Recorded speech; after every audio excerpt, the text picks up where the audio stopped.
Stazione Santa Maria Novella. Next stop, Valfonda, rail station and city center.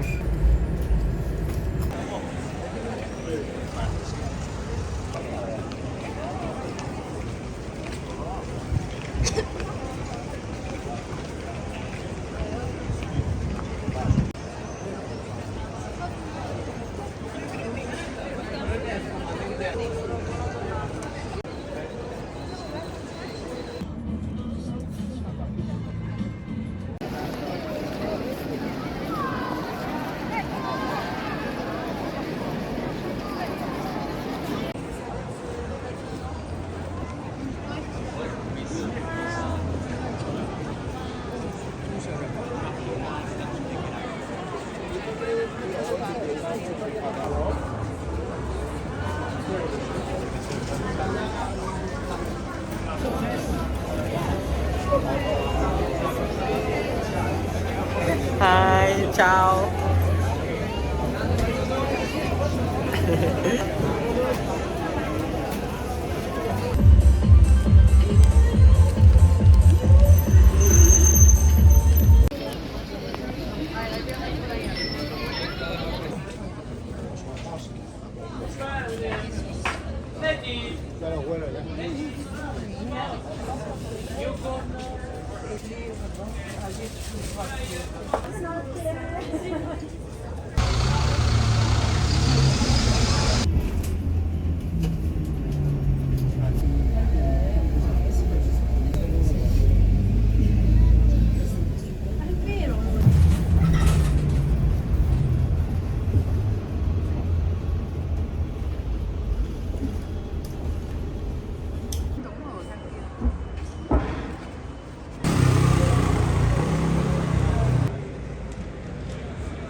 Đây là bọn mình đang ở trước cái Fosa Automatica để chụp ảnh.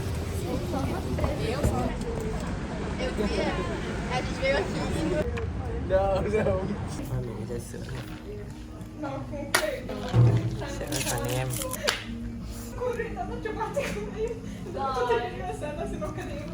Ok, đáp một cái. Cheers.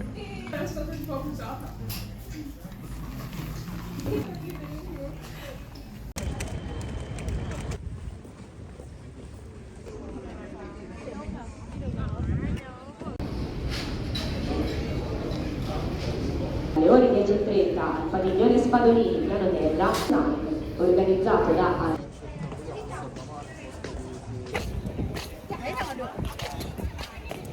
Day one done. Bé ha. Tôi tưởng là nó cắt ra thì đỡ hơn như. Tanh làm đùi. Xin chào. 8 giờ. 8 giờ.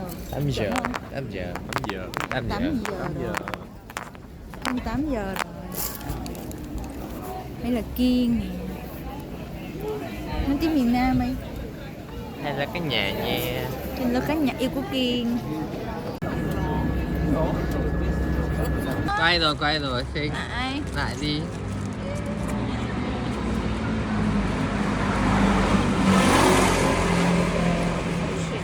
Ôi giời ơi, tàu đình công. Tôi phải gọi xe về. Vẫn là tôi vô cái quạt tàu.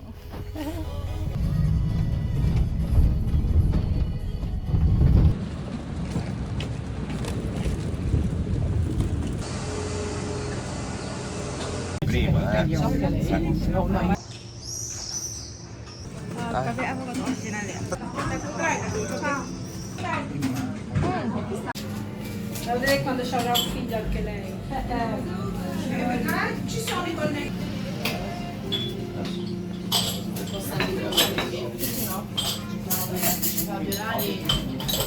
Al momento se giochi di dopo.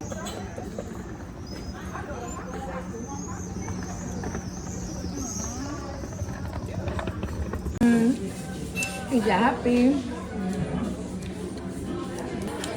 Come